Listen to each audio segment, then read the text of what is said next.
Hello!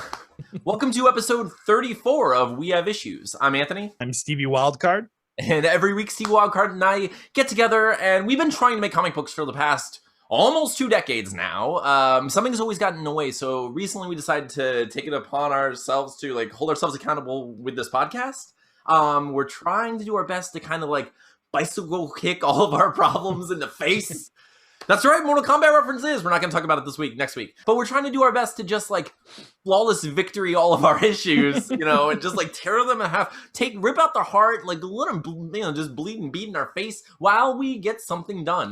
Most recently, it's been a semi-autobiographical time travel graphic novel musical, which we're almost finished with. We're doing this pretty well, I think. If you've been following along so far, you know the whole story. But we do have some stuff that we tried to do this week. What did you get done, Steven? Once again, I got 2 more pages done this week, which you can see here and here. Flawless it was another windy 2. Yeah, flawless victory, man. No fatality. I didn't kill anyone, but friendship. Friendship. But I got another 2-page, which is really fun. I think there's only 1 2-page left after this too. Actually, that's the 4th one. I think there's 5 total. So I think those were pages 25 and 26, if I'm not mistaken. So that means I'm on page 27 now. There's not much left, man. We're closing out. Yeah, and this week I was going to definitely record the song, do a basic version of that, which I did, and I'll put at the end of this episode. You heard that. What did you think of that one? Oh man, it really is as soul crushing as you described it too. It's that line that she says to you. I even told you back then when we were still kind of roughing out or figuring out if we were gonna make this a musical or songs. I told you that line needs to be in a song because it's just such a powerful, sad line. And yeah, you got it good. You did it. You did it. Yeah. So I mean, that was a little rough. So you'll see at the end of this episode. I'll put it after the the outro song, but I'll put that song. I just recorded a really rough version of it because it's going to have male and female vocals. So I was I don't want to change my voice and be so I just said guy part, girl part while I was doing it. I also got a little choked up when my voice cracked. I was just all right, I need to get through this. But I'm leaving it all in just because it's funny and people can see the progression of the song. So I got that done. I also finished picking out fonts, figuring out exactly what size, how the word balloons are going to look, and I finished the first page of lettering. You saw that, right? Yeah, which was so awesome. So I will put that right here, Steven. I did this. This is all me, 100% of it. And just in case the Zoom camera decides to be goofy, here's that page also. So we did that. I also wrote the majority of the next song, which is the first kind of fun, lighthearted song because it's about it's about when I discovered that we were going to have a baby. When Voldemort revealed to me that she was pregnant. Awesome. So that's what the song is about. So it's more enjoyable. The dialogue in that section is great. So I mean, in the actual comics, so the dancing and the silliness that's happening in the pages. So I'm excited to hear the song rendition of what's happening. And that's exactly the case. Is the song gets really silly. And in the following weeks, I'll be revealing that one. So it's I did something. I'm not sure if I should say it on the podcast, but Steven, I intentionally did a goofy thing with this song. I intentionally wrote the song using only 2 chords. Awesome. Because it spells out dada, Steven. That's awesome. D-A-D-A. I thought that would be such a good idea, and it just works. And it worked for the song as I've been writing it so far. But that's awesome. We both got a lot done this week. We got a lot done. We kicked butt. We kicked butt this week, Steven. We did it. If anyone's not sure, this week we totally friendshipped. We did it. We beat the boss. You can't. Our soul is ours. We can't talk about Mortal Kombat because Steven hasn't watched it yet. But next week, I'm declaring. I also got. I'm gonna try to watch Mortal Kombat and Falcon and the Winter Soldier, so we can talk about both. We'll just do a little section. Winter Soldier too, because that's over with now too. That's all 6 episodes for Falcon. Yes, yeah, okay. Dude, yeah. So I'm catching up with that too. So in the upcoming weeks, we're gonna be talking a little bit more about comic book and video game movies and TV shows. We'll have a short segment, kind of like we do Pitches Get Stitches, and the Anthony Dates Robots. Speaking of which, we do have an Anthony Dates Robots, but I think we should bring our guest in first before we do that. 100%. Hey, how you doing, guys? Hey, how's it going, man? Hey, Steve. Thanks for having me on. I appreciate it. Hey, of course. How do you say your last name? Is it Urena or? Yeah, Urena. Urena. Okay, Yeah. okay. Cool. A So lot of everyone. people mispronounce that one. It's all good. Okay, cool. It takes me back to second grade, right? My name is spelled with a PH. I got called Stefan, like so many different things. They thought my last name is also Todd. So like I would get called Todd Stevens a lot. Like they thought Steven was my last name. So dude, like even though I had the most like plain Jane names, like they somehow still massacred them. So I can only imagine your pain. Oh, I got Steve Urena, Steve You're an Asshole, Steve Urethra. Oh man, my Steve girlfriend still Urethra. calls me Honestly, though, all supervillain names pretty solid. Yeah. that. And those are all supervillain origin stories right there too. I know, and he's got to think on it. And I'll unleash the killer sloths on everybody. That's the goal. I think 2020 is about the corona. It's about the sloths. Yeah, so Steve is the writer creator of Slowpokes, a comic book that Steven and I have both read and very much enjoyed. I have my copy hanging on my wall directly behind me. Actually, that is awesome. That is incredible. It was it was a very fun read and very awesome. It was a good time. The murder, the violence in it is so comical and great. Like the gravitron sequence is like made me like laugh so hard, man. Like it was like just the spinning blood, everything about it. It was just such a great, awesome sequence. Thank you. I appreciate that. Mm-hmm. Yeah, so we recently did our Kickstarter. I like look back at your Kickstarter campaign for Slowpokes and like you kicked butt so hard. Like it's insane how well that book did. And like I'm not surprised because it looks amazing and it's a great book. But like I was surprised. That was my first go around. So for me, I was like, yeah, really? All right, cool. Let's do it.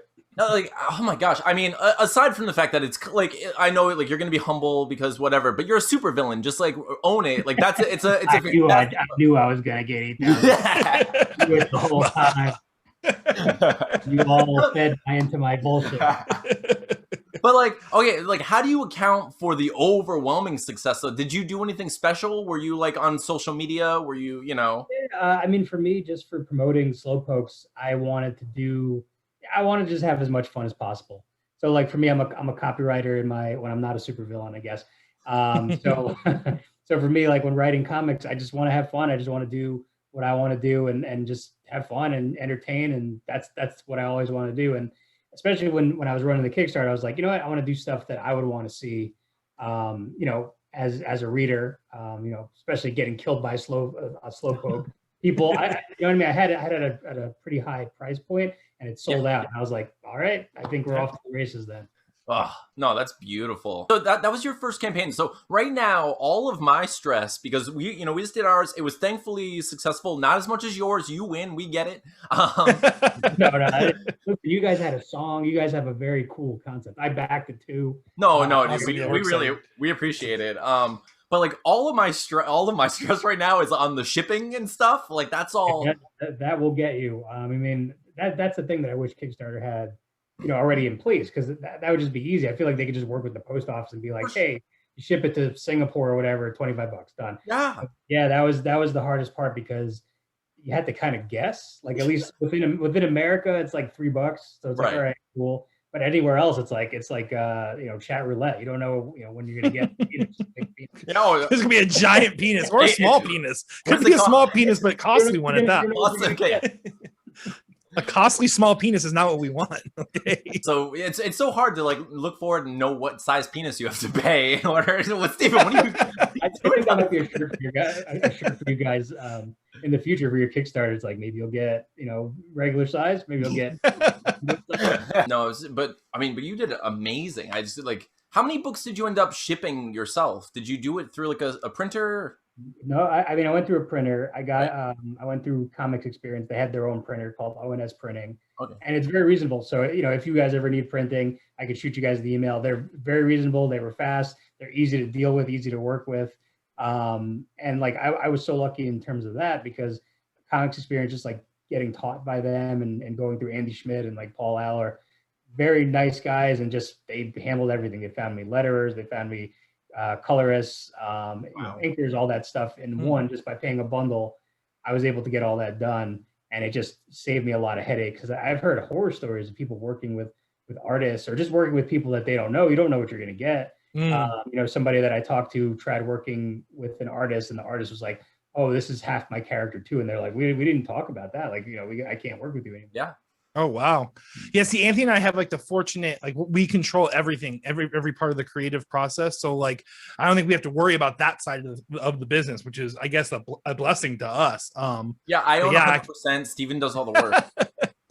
He keeps me in his basement. He like feeds me. Obviously, he feeds me well with guitars and like slow pokes on the side. Yeah, that's what it is. I feed him with books and music, and it's a good basement. I'm not chained or anything. I'm just. He feeds you like crushed up chips under the door. You know what I mean? Like, he's feeding me more than crushed up chips, obviously.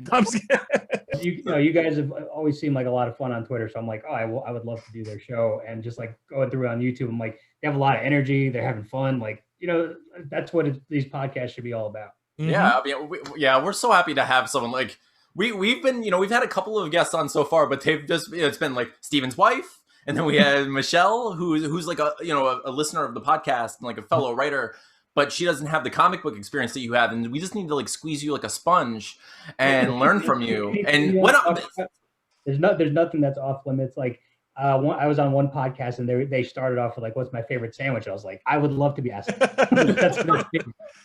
What is your favorite sandwich? I think mine. I'm from New Jersey, so Taylor ham, egg, and cheese was the answer. But then we got into an argument because apparently it's called pork roll, not Taylor ham, egg, and cheese, but that's South Jersey. So, that's what they call it. Us North Jerseyans call it Taylor ham, egg, and cheese. But yeah, like it's been so much fun just to talk about slowpokes and horror and connect with people. I love that. I can't believe people want more, and it's nuts. It's really cool. Do you have a plan for that you're okay talking about yet? Like next issue? Yeah, I mean, everybody know. I've already said in interviews that there will be slowpokes too.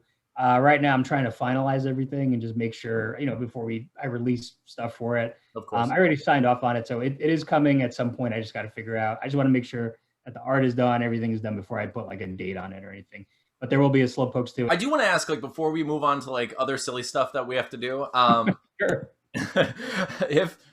Since you're obviously going to be like super famous and like slowpokes is going to get optioned for a movie at some point soon, do you have like a specific horror director or any director at all that you would love to see adapt that story, like from any time? Doesn't have to be. I love Quentin Tarantino. I'd love it. I was thinking Quentin too. I don't know why. It was just like straight up dialogue before the sloths kill you. I think that would just be hilarious. But I mean, I just want to see it done correctly, but I want it to be as over the top and bloody and crazy as possible. So I mean, if a Trauma or a Full Moon or like, I mean, I love Trauma. I don't think Trauma could do justice to what slowpokes needs. Like I think. So funny enough about Trauma, this could have probably changed my life.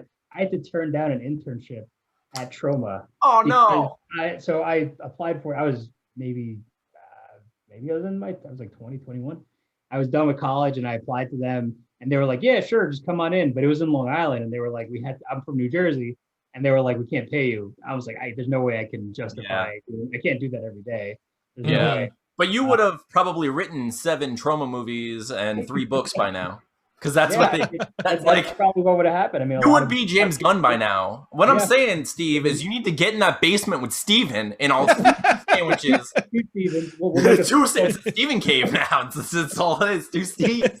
Well, it's funny. It could be like that thing on Twitter over the weekend. Was it Josh fight? The Josh fight. Proper Steve fight. Steve Buscemi, Stephen King, me, you.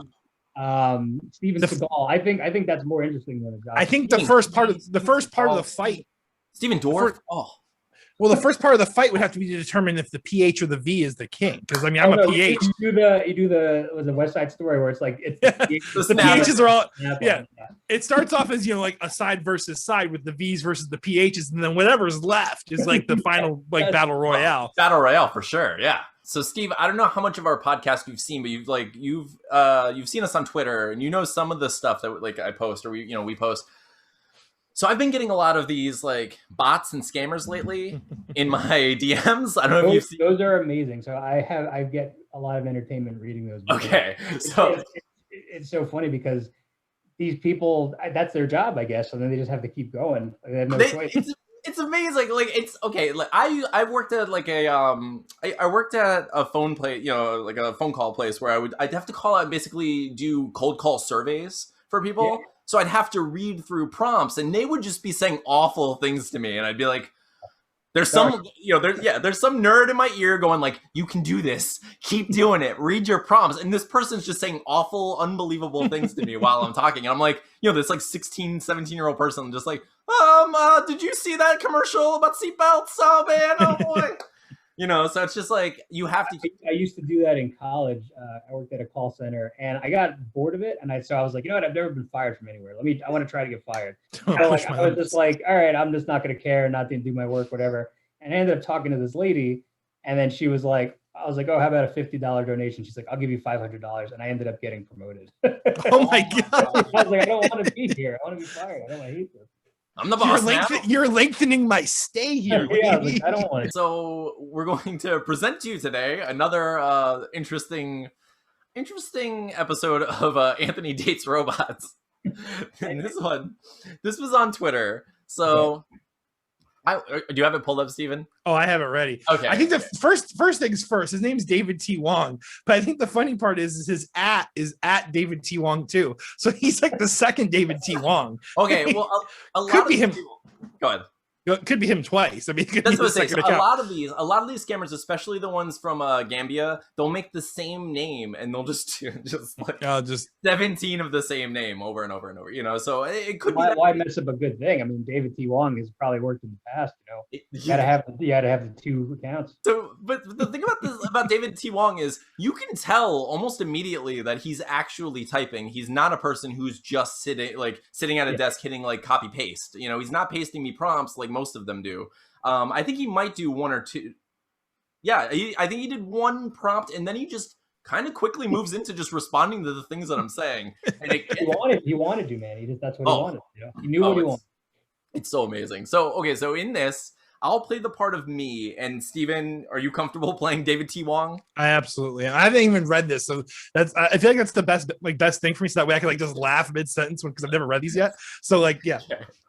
It starts off pretty strong. Okay. You ready? Yeah, let's hear this. Good day, sir. So it just cuts off. So he just says I, sends that and nothing else. So I write, oh no, what happened? Were you men-napped? Nice to hear from you. What have you done with David? If it's ransom you're after, I can tell you that I don't have any money. Actually, I have a business proposal for you, and that's why I contacted you. You're going to cut me in on this David ransom scenario? Can I be the wild card? You're taking too long to respond. You're the wild card, right? Aren't you? Yeah, I'm the wild card. He's trying to steal my identity too. Listen, this was before This was before the wild kid. Yeah. So I say you're taking too long. I'm beginning to question your leadership credentials. Do you a Gmail address so that we can chat more better over there because it's private business and busy. That's why it's taking too long to respond. Okay. Listen, I'll take point on this one. I've man-napped my share of Davids. I know the drill. What are you talking about? So I just go off apparently. So I write us, you, and me, and David. We got to make a pact now, a virtual blood pact, a digital pinky promise to eat the evidence if the law catches wind of our plan. Promise me. Promise. Now I say this to this person, and he just keeps going. So I say, promise me you'll eat me when the time comes. He says, I don't know if it continues on the next page. No, he says, I promise you that. Send me your Gmail, okay? Is that the next message? Yep. Yeah. So he says, I promise you that. Just send me your Gmail. I'll eat you. Whatever you need. Yeah. Whatever you need, pal. So I write, where? Like UPS? Do you have email address so that we can chat more better? Damn, it's you twice with the more better. More better there. People and things like, oh, I got one. You know what I mean? Like, I'm passing for human. I'm passing for human. So I write, only if you promise to eat me. But just I want to note the timestamps on these messages. He's like responding. Like, I mean, this conversation happens like it's almost in one sitting. Yeah. How do you mean to eat you? Well, that's really up to you. I'm not here to judge your food preferences. So the bartering, this is so good. So if I agree to eat you up, then you will send me your email? 100% yes. Okay, yes. I will eat you. He literally typed, okay, yes, I will eat you. So I write, I will eat you. So I write, I love you so much. and I made up an account, an email, and my email that I made up is I'm a snack69 at gmail.com. And then he responded with, I love you too. Send me your phone number. David T. Wong, his email address. Here is my Gmail. And then I just said, like, thank you. Because that was it. I was just like, I can't do this anymore. I'm crying now. Yeah, you guys got to put like music to this, like kind of like was it Bot Theater or something? Yeah. Like, oh my gosh, like how. We are working out the segment. I think this is going to become a segment. So yeah, we are gonna. We probably should put some little music behind it or something like that. I think this is amazing too, because you never know what you're gonna get, and like that's the fun part of this. And then the person doing this, like, all right, I guess I'll eat you. Yeah, just accepting it. Whatever, man. Whenever I need to get your email, then I'll do it. One day you're gonna get a call from David T. Wong 1 and be like, he's the first model. He's like Terminator. You know what I mean? Like, it's the sequel to the story. Yeah. Come with me if you want to be eaten. Oh man, that's good stuff. No, but I have so many of those. Like, I was doing that for so long on like dating apps and stuff before I realized that anyone would want to see it. You know, like I was just like doing it for fun for me, and then I realized like one day I just posted on Twitter, and people started to finally, you know, respond to them. I mean, that's so much fun. The fact that these bots exist and there's so many. I mean, I got one the other day. And I usually just delete it, and it just says like, "Do you know who hates Steve Harvey?" And I was like, "What got me?" You almost got, because I want to know this answer. Who the fuck hates Steve Harvey? Oh, that's good.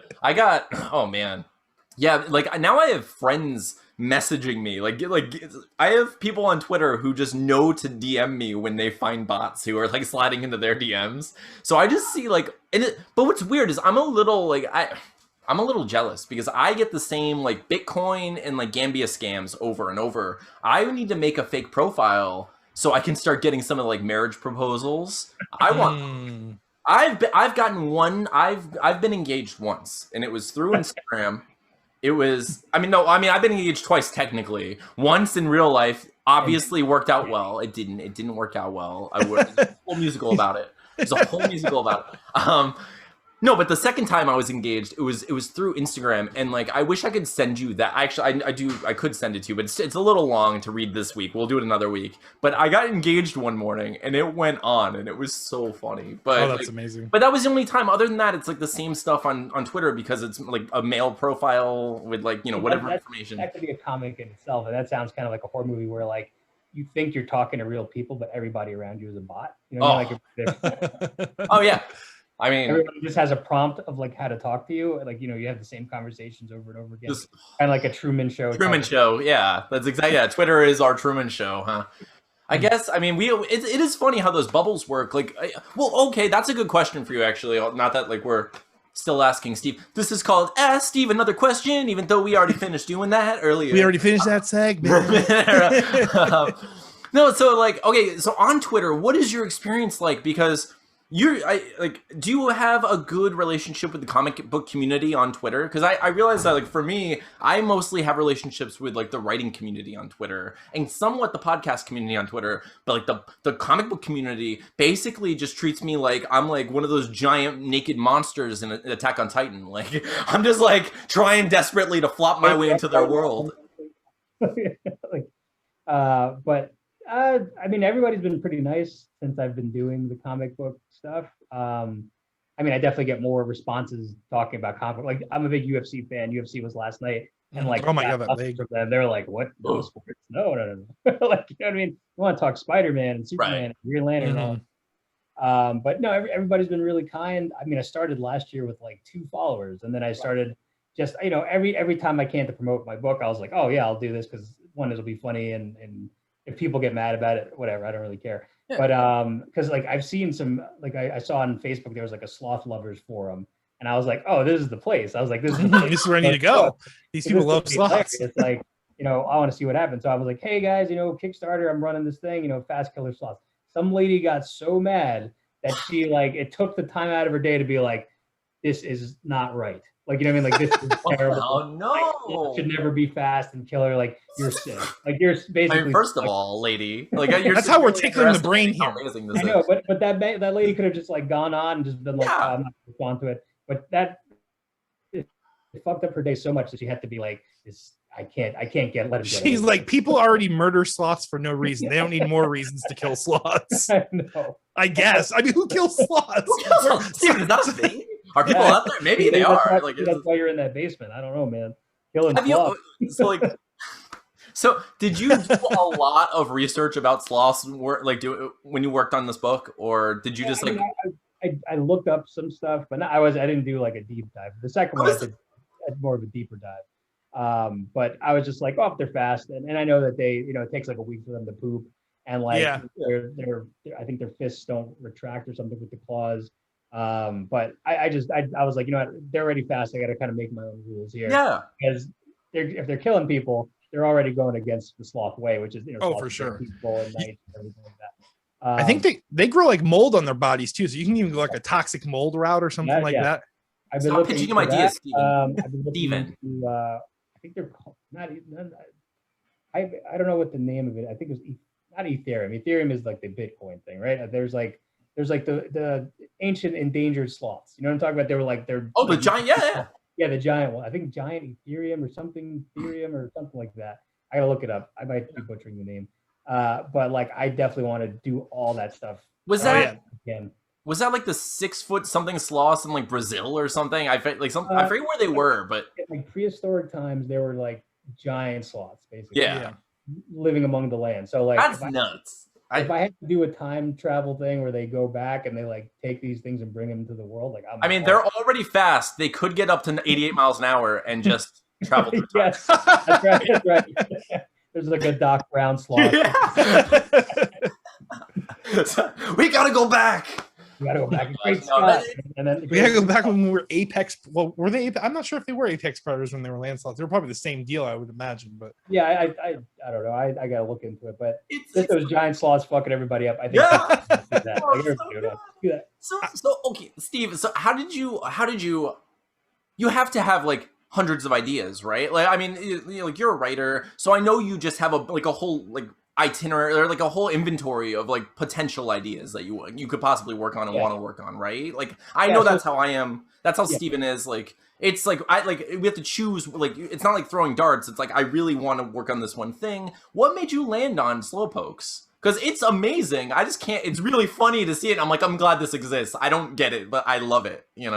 The proofreader I work with at my job always tells me, she goes, how does your brain work? So I take that as a compliment, but I also take that as an insult because it probably means like a brain injury. Yeah.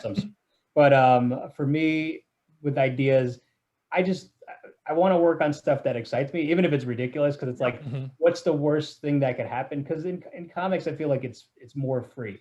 Right. Like, right now there's a lot of superhero comics, and there's a lot of, I feel like it's a kind of the same old stuff. Like it's like a lot of that stuff is very cool, but like, like when somebody dies, they'll come back. You know what I mean? Like that's the thing that drives me crazy about comics today is that, nothing is ever final. Like it just, whatever. So for me, I want to take that formula of, here's something that's ridiculous, but like kind of do a little something different with it. I mean, some of the stuff is bad on purpose, but I want to make sure it's like, all right, here's the gateway. You open it up and it's like, all right, I'm going to take you to some other places, if I can. But in terms of ideas, just random stuff that comes into my head, and I'm just like, yeah, let's do it. Like, what's the worst that could happen? This is something that I would want to see. Maybe there's somebody else out there that would like to see it too.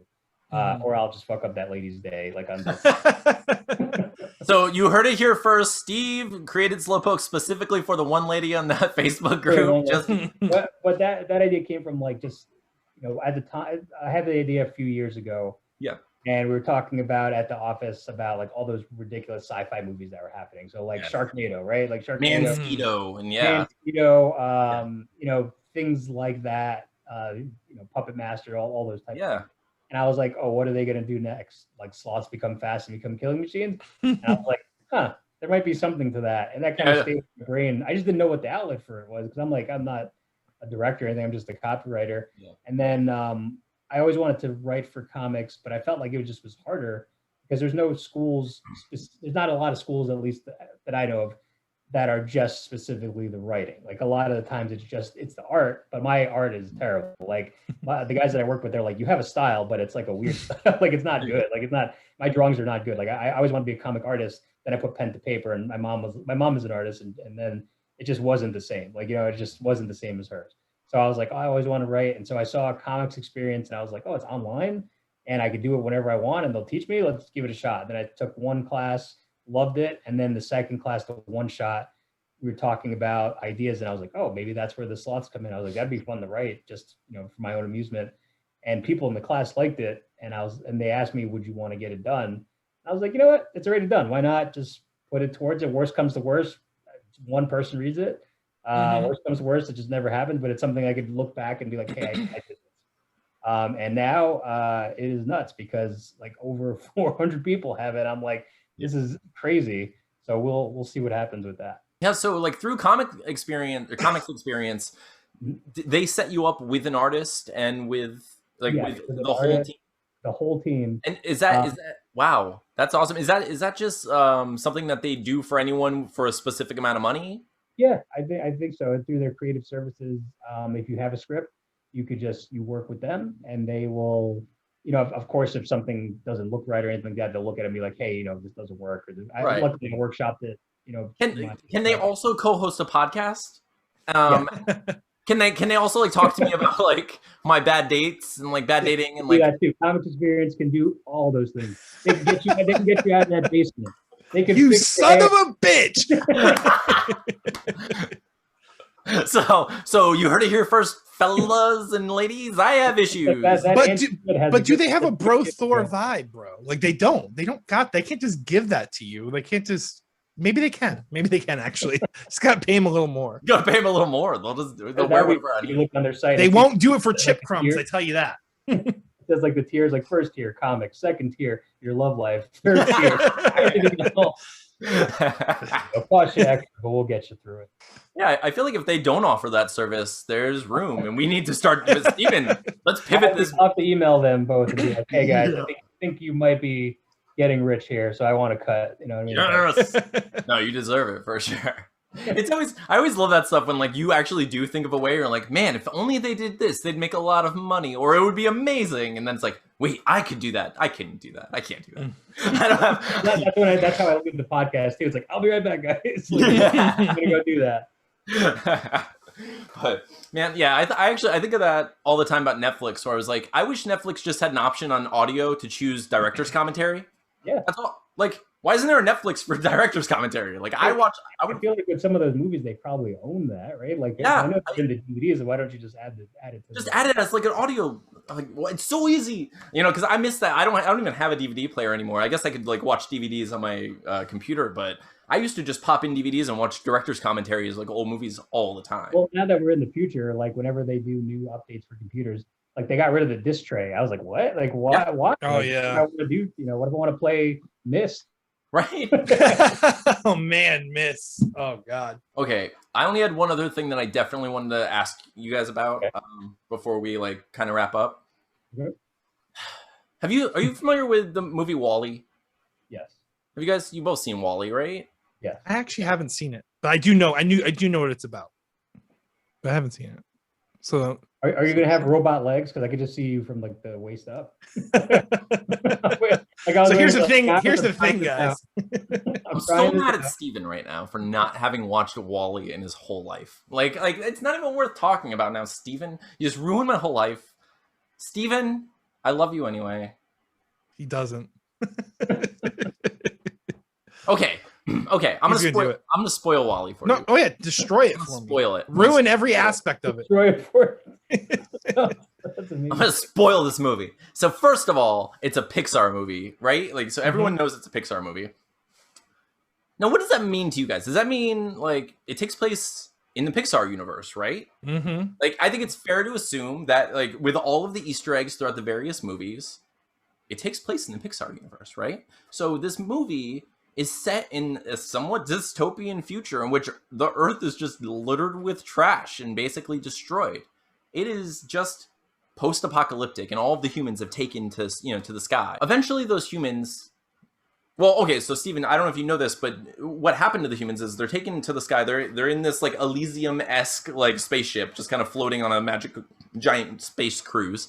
And they are all obsessed with screens. They're staring at their screens, they're watching it, getting like little amounts of joy here and there from their screens, and they're slowly like becoming massive and like losing like bone density and such because of, you know, just inactivity.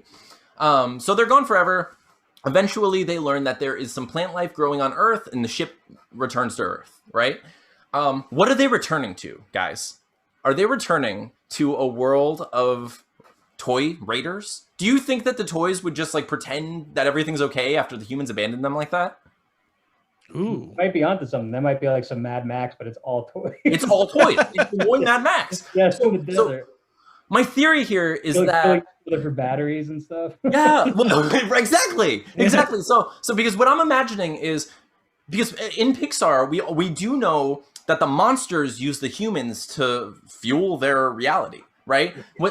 At the end of Monsters Inc., they learn that like joy fuels their reality and like has more energy in it than fear, right? What brings humans more incremental joy and addictive amounts of joy than staring at their screens and watching those TVs? So what I'm thinking is the monsters manipulated the technology to get the humans to simply be addicted to the little amounts of joy that they're getting from watching whatever TV screen. I mean, you also got to think about the cars that are just running around there. Yes. Yes. So what I'm thinking is the monsters basically are at fault. They're to blame for like the destitution, like the destruction of Earth, because they wouldn't fuel their own reality. So I think the toys realize this, and I think the toys and the cars probably work together to go take out the monsters. Yeah, I just imagine like the narrator on like the movie trailer, like, were you there when the monsters took their joy? Like, just or it'll be a big ass battle like all the Steve battle and Josh. Oh, for sure. It's just all the bugs, right? From the bugs, the cars, you got the toys. Oh man, I just imagine Woody all tore up on like the Slinky dog, just like mounted in battle. Like, there's a snake in my boot, and he's just like your face. Yeah, eye patch like snake. Oh yeah, just like yeah. Oh man, yeah, for sure. Yeah, it would be so good. I mean, of course, it's the Pixar universe, not our universe, but like, can you imagine the toys that we have? If we had like the Indian in the cupboard, like Toy Story situation with the toys that we had, like just the stuff, if the stuff just behind me came to life, I'd be like, oh, I'm dead. Like, what is happening? I feel like toys have regressed too. Like, you know what I mean? Back then when we were kids, I feel like toys did a lot more. Now it just seems like it's like Funkos with those dead eyes. You know what I mean? Just looking at you. Now would be motionless. $40 for this. Well, yeah, I think it's because action figures are for some reason they're just so expensive now, man. Like I remember like back when Star Wars figures, like $5 for a Star Wars figure, and it was like a relatively mobile figure. And now, man, $5 gets you this. Yeah, like you get it does nothing. That's it, dude. I have a couple Majin Boos over here, so if like those came to life, I'd be having a bad moment. They're way over here. Yeah. I'd be having a bad moment. I have a couple Pokemon. But see, oh man, dude, I've always wanted like a real life Pokemon. That would be cool. Like if Bulbasaur came to life for me. Coming down the pike, I'm sure in like 10 years you'll be in the same basement with like a Snorlax. same, just a real Pokemon. Just like, well, as real as yeah. VR will just be that crazy. It's pretty, it's pretty funny that like there hasn't been a full like Furby line of like the original Pokemon, right? Like, yeah, I mean, true that. That's money right there. Kids love that. Like if they make, what is it for old people that have like dementia, like the seals, they could make Pokemon with that. I'm talking about. Yeah. Oh man, that would be awesome. I would love to have Pokemon. Like my son just got into it. On here, like we could probably make some money. Cut this out. There's literally just like been like marketing guys just like following this podcast, or like just writing down all of our ideas because we're just idiots when it comes to marketing. Oh man. Oh, but I just needed to run that by you and see if you guys were on board with the whole idea. I'm on board with that. I mean, I would love to see that movie. Just all the wouldn't that be incredible? Pixar entities like just on Earth to trying to get land for themselves. Exactly, yeah, because there's no way, as much as the toys love to be played with, which, I mean, I think if you watch, like, Toy Story 3, they really get into, like, how much of an addiction that, like, being played with was. Like, they go into fantasy. It's fucked up if you think about it. Oh, Like, it's so, need to get played with. it's so messed up. Like, it is a drug. Oh, my string. Touch me, Andy, touch me. Oh, it's so bad. It is. Write your name on my foot. Oh, write your name. Like just every marker streak. Just Yeah. Oh my god. So speaking of movie theories, I'll run this one by you. You ever heard the theory from like Ferris Bueller? You've all seen Ferris Bueller. Yeah. My favorite movies. That his friend like Cameron. Yeah. It's like a Fight Club thing. Yeah, I've always not real. He's not real, and or like Ferris Bueller is real. Yeah. And Cameron, like that's like his alter ego to be like cool. Yeah, for sure. I mean, that would be a pretty fun movie though. He's walking with Sloane and they're holding hands and like, okay, maybe there's something there. Yeah, oh yeah, for sure. I mean, he sings on the float. He like dresses up as Sloane's dad. It's like very cartoonish throughout a lot of the movie. It's I can see it being that fantasy. And Cameron's definitely going through a crisis. He is a depressed character for sure. So he's going through something. Ferris Bueller is such a great movie. It is. Oh man, I want you to dance with me as hard as you can. What? Okay. Dun, dun, dun, dun, dun. I want you to stare at this. Yeah. Anyway, and that couldn't happen today because if somebody tried to hijack a float, he'd just get his ass kicked. Oh, for sure. I mean, and everyone would film it. Everybody would film it on their phones. Yeah. Oh, dude, Ferris getting his ass kicked. Stomp Ferris. Rooney, we have evidence. We have evidence he was not in school today. I have a husky now, which is like almost a cat. They're pretty strange. So I'm like your sidekick. I'm like Tina and I went on a date last night, Anthony. Rub it in. Okay. But like I looked like I was like, babe, I look like not the last boss in a video game, but like one of the last stages. Like I'm not like the first stage, but like I had like my man bun up all tight, and it was like a collared shirt with like rolled up sleeves, and like my arms looked tight, and I was like, I look like the guy that you fight maybe a couple stages before the last boss in a video game. You look like every guy in Streets of Rage. It's just Streets of Rage is so good. Like the guy with rollerblades, like that's oh man, yeah, for sure. I think the thing about those old games is like you could hurt each other, and it would happen on accident constantly. And you know that like the programmers are like, let's fuck with people's best friendships. You know what I mean? Like, punch your best friend in the face by accident. It's like, did you mean to do that? Oh yeah, I played Streets of Rage with my son, and he's like, "Dad, stop hitting me!" I'm like, I'm trying my best. I'm only hitting you in fake life. Yes. If you want to scream through your teeth, you just need to play. You just need to play a video game with friendly fire active. That's all you need. True. Yeah. That was the original Battletoads too, right? Oh, yep. Yep. So, Steve, what's next for you? Where can people find you? You can find me on Twitter and Instagram at the Steve Urena, or if you want to follow the Slowpokes journey, you can follow us at Slowpokes Comic. Reach us any way you send us a line anytime. Whether the sloths answer or I answer, you'll have to see. But we still have which one's faster, Steve? Left. we know which one's faster. The sloths are faster than me. But I still have a few physical copies left. If anybody wants them, just hit me up in the DMs, and I'll send it out to you. And that's about it. New stuff is coming. I just need to finalize everything, and then once I do, I will be back on with you guys because this has been a ton of fun. Awesome, man. We loved having you. So we'll definitely post all of your links below. But it's been so cool having you here. I'm so glad that you did. Thank you for having me. You guys are a lot of fun, and we should collaborate at some point. You guys have a lot of for sure. Yeah. We're thinking about doing a vampire anthology at some point. And if we ever do something like that, we would definitely just have you on for that. That'd be amazing. We're going to and I can even do your pencils for you, man. That'd be cool. It's called a vampthology, and we're doing it. I always wanted to do a bit where Drake gets bitten by a Dracula and becomes Dracula. And he just does quotables, but just as like the count, he's like, when that hotline bling, blah. He just pitches got he just did a pitches get stitches. See? Steve stealing our bits. No, I apologize. No, never. No. Yeah, we try to do those like every couple of episodes. We do a pitches get stitches, and it's just random movie ideas or comic book ideas that we come up with that we probably won't work on, but maybe one day. So, yeah. We should eventually do a Pitches Get Stitches anthology. Actually, that'd be pretty fun too. I think that's a great idea because you guys have. He's like, if that stuff excites you, just do it. Like, you know what I mean? What's the worst that could happen? I almost think like a grind. Like, remember Grindhouse with like the trailers in between? Like that's exactly what it would be. Like, just that'd be so fun, right? You just do. That was one of my favorite movies. So when that came out, Grindhouse, I was in college, and I took a horror movies class, and they were like, "Oh, what would you want to do for your final project?" And I was sad I couldn't do it, but there was 3 things I wanted to do. I wanted to do on my campus. There's a ton of squirrels, so I want to do like squirrels, like that's your beast, like squirrel. Like I just take footage of squirrels and just like kind of like put black and white and people like screaming to it. Nice. The second one, which probably doesn't hold up now, would be Hulk Hogan versus Godzilla. Oh man! Like Godzilla's fucking up the city, and then like you just hear, "We got to make Hulk Hogan bigger to save us." We gotta make Hulk Hogan big. You listen, brother. He just rips his shirt and just like I just imagine him growing as he's ripping the shirt, and then he throws the shirt.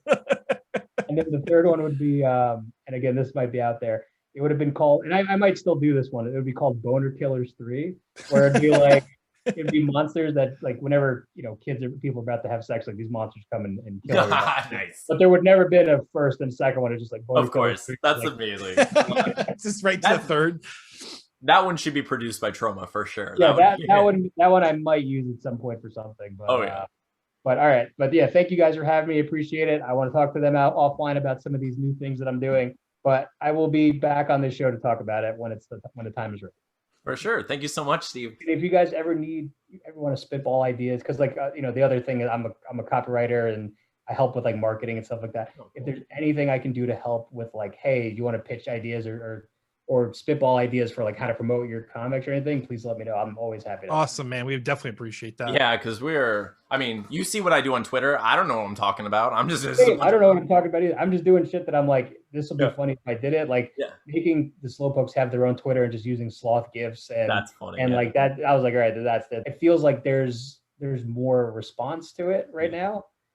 Just because superheroes, there's just too many of them. You know what I mean? Just too much superhero comics. And there could be cool superhero stuff on Kickstarter, but I just feel like it's a lot of the same. Like, you know what I mean? Like, it's just, the art's cool. It's like the concept could be cool, but it's like, I feel like it's harder to take a chance for new people on a Kickstarter for like a superhero comic than like a Marvel DC where you're already invested, the character. I was telling Anthony that all the time. Like, there's like, dude, nothing hurts my ego more as an artist than looking at some of these beautiful drawings.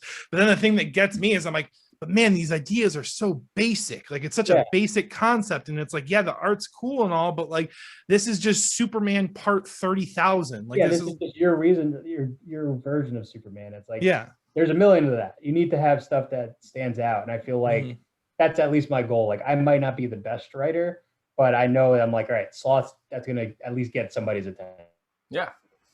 Sure. I can at least get it got me immediately. I made a joke about sloths being fast. You saw my Anthony tag. Yeah, and then I have a book for that. I'm like, okay, I'm gonna buy that book because that's hilarious. It's like, but yeah, I mean, it's funny too because like you want to make sure that, especially with this next thing coming out, like I love the sloths. But I'm like, I want to be known for other things too. See? Like I want to make sure that other stuff is good too. Because if not, they'll be like, oh, I want the sloths. That's how I feel about like talking about my breakups and stuff. People are just like, oh yeah, no, be miserable. We want you to be miserable again. Keep doing that. Keep being sad all the time. Steven just gets to be happy and gloat, and I have to suffer over here. I have to write about sadness. No, you're having heartbreak. Everything good. Every time. Every time. So for me, like, listen, I got a girlfriend now. It just came out of nowhere. Remember that the people that love you just stick around. There's nothing you can do about it. There's literally nothing you can do about it. Yeah, it's like, crazy. Your buddy right here, I'm sure, if you left him, you'd be very sad, and he'd come back to make sure everything worked out. You're like, he's like, yeah, sure. Yeah, I will. I'll do that. Yeah. Yeah, he better stay around. Like, he can't get out of the basement, so it's Like, I look free, but I'm chained. LOVE the whole time. This computer chair does not move. It's bolted. My feet are chained to the legs of it, and but he feeds me chips, and I still get to play World of Warcraft. So it's all good. It's a decent life. It's crazy, like the way people meet somebody. I have 2 crazy meeting stories. Yeah. My old roommate from college, his parents both met each other during a prison riot. They were both police. You know what I mean, like police guards or prison guards. and there was a police riot one day, and they were under lockdown, and and she was making like peanut butter and jelly sandwiches, and that's how they met through that. And I was like, that's amazing. That's nuts. And then the second one, somebody from work said a friend of theirs met because they got a wrong number, and they were like, "Hey, you sound pretty cute." Like, "Oh, you sound cute too." And they met up and they got married. That's crazy. Yeah. I need to start a riot and call randos. Or just start a bot. You know what I mean? Start a bot. Yeah. Your self bot, and then you talk to pretty girls or whatever. That would be pretty funny. Just start randomly DMing people. That's how you get blocked. I guess too many guys do that. I can't believe there's actually. I mean, we could just go on. It happens so much. Yeah. We should probably wrap up because I don't know. Yeah. Oh, okay, sorry. I'm a long talker. Oh no, we all are. That's the problem. I mean, like you don't see it, but our podcasts are like usually there's like 2 hours that Anthony has to edit down to an hour as best he can. Usually, Michelle got to experience it on the episode she was on. I think we talked to Michelle for almost 3 hours. Yeah, it was nuts. I had so much work that week, Steven. So, Steven, what do you have to do this week? What are you going to work on? So I'm going to stick to my regular 2 pages. Aiming for 3 is always my goal because the sooner I can get the pages done, the sooner I can start working on the music, which is fun for me just to sit there and like pluck away on various instruments. But 2 or 3 pages is what I'm aiming for. Cool. Anthony? I'm going to finish the next song, the fun song all about, the pregnancy, which has been a lot of fun stuff. Yeah, the piece. Yeah, it's been a lot of fun to write that so far. It's more like it's definitely lighthearted. It's more comedic. It's way better than the previous song. As far as like how it makes me feel inside, I don't feel miserable the whole time. So anyway, I'm gonna write that. I'm also going to try to letter at least 2 pages because now I have all the settings. Like I have it all set up and on default. So I'm ready. I'm ready to do the narration. I'm excited. I think the first page looks pretty good so far. Did you like it, by the way? Oh yeah, I liked it a lot. You stick with the borders, right? The borders on the paint. Yeah, I'm just gonna stick with it because it's. I like it. I don't know. I like the sharpness. So yeah. Mm-hmm. You need to tell me that I'm good. Like I'm better though. Like you have to keep saying good things about. I feel you. I understand you because like whenever I send you my drawings, I'm like waiting for like the slew of back patting, and you give it to me. I need to back pat you a little bit more. You don't do it. I'm gonna pat the crap out of that back this week. Thank you. That's all. It's all. It's gonna feel like a massage. That's how many. That's I don't think that was a massage move, Steven. I don't know. What it might have been I don't know. Someone with editing skills like Josh is gonna completely ruin my life with that one. Sorry.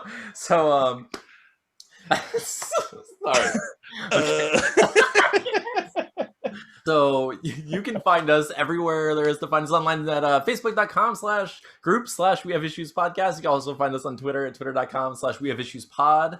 We'll post all of our links below. Let's end with Steve's links just in case. I know we already said them, but Steve, where can people find you? Because we had so much fun talking to you, and I want to make sure everyone knows where to get your books and just talk to you in general. Sure. So you can find my books at gumroad.com/Steve Urena, Urena. And for physical copies of Slowpokes or anything else, you can DM me at Twitter /the Steve Urena, Urena, or at Slowpokescomic. And we'll get you Slowpokes right away. Fast and easy. Yeah. And we won't kill you. Allegedly. He might do it. Oh, well, we didn't talk about that. Just coming up this week, within a couple of days of releasing this episode, we're going to be in the Chicago Tony V in the Green Room podcast. Yep, so make sure that's going to be fun keep an eye out for that. We'll post the link below, like whenever it does come out, just so you can see it. But thank you, Steve. Thank you again. Thank you, everyone, for watching and listening. We love you. We appreciate you. Oh, baby. Oh, baby. Join us next week. And you're the best. Right? Yes. Oh man, okay. But thank you all for listening. You're all incredible. We'll see you next week. This has been We Have Issues. I'm Anthony. I'm Stevie Wildcard. And I'm Steve Urena. We'll see you next time.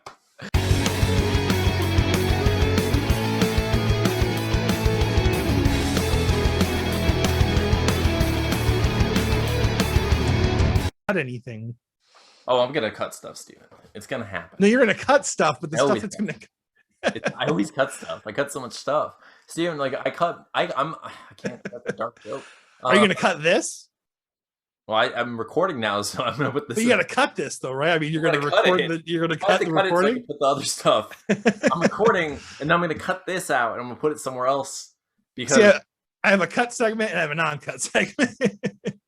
This is what I'm talking about. Most of my job is just circumcising a podcast.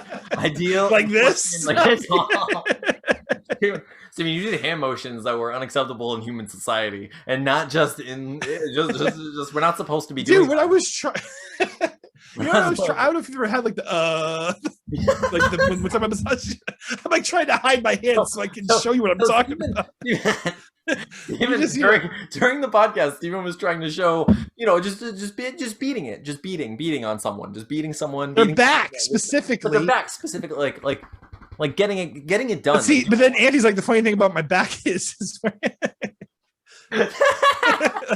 super bad. Actually, Tina was watching that today. It's funny. Oh, it's so good. It's so fun. That movie's so funny.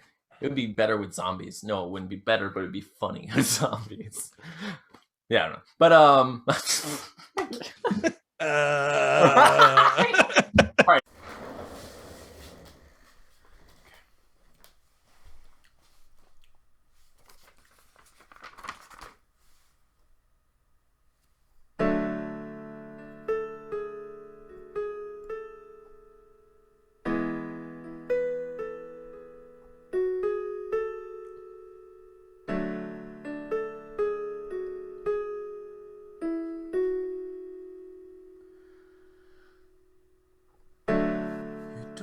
Have to say it.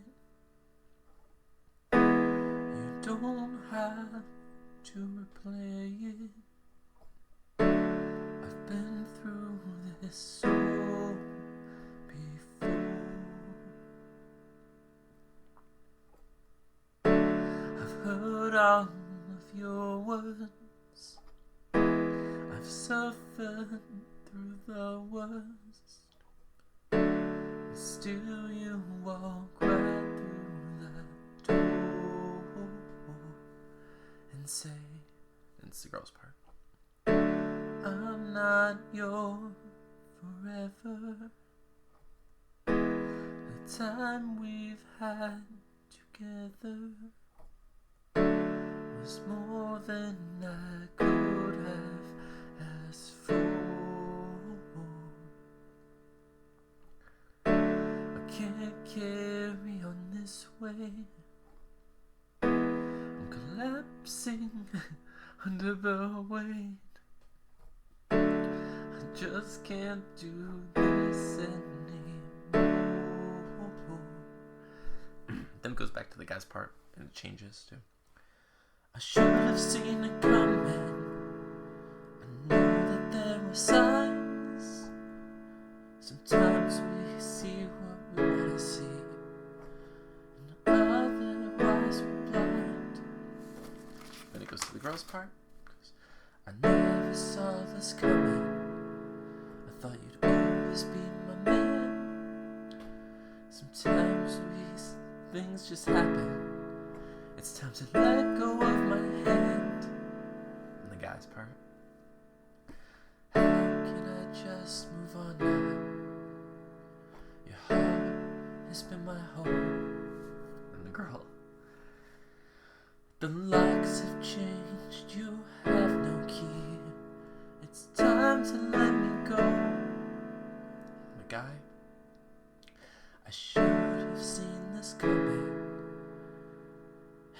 I couldn't change it if I tried. Then the girl's part.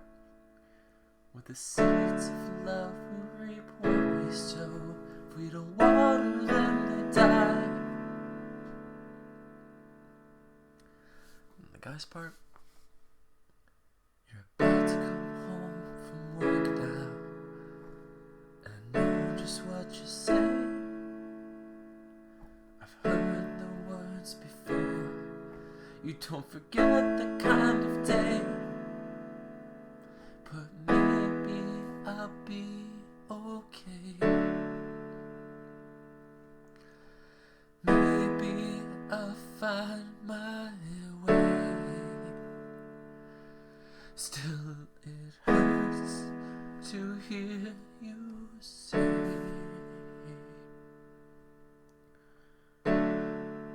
that's the girl. I'm not your forever. The time we had together was more than I could have asked for. I can't carry on this way, collapsing under the weight. I just can't do this anymore.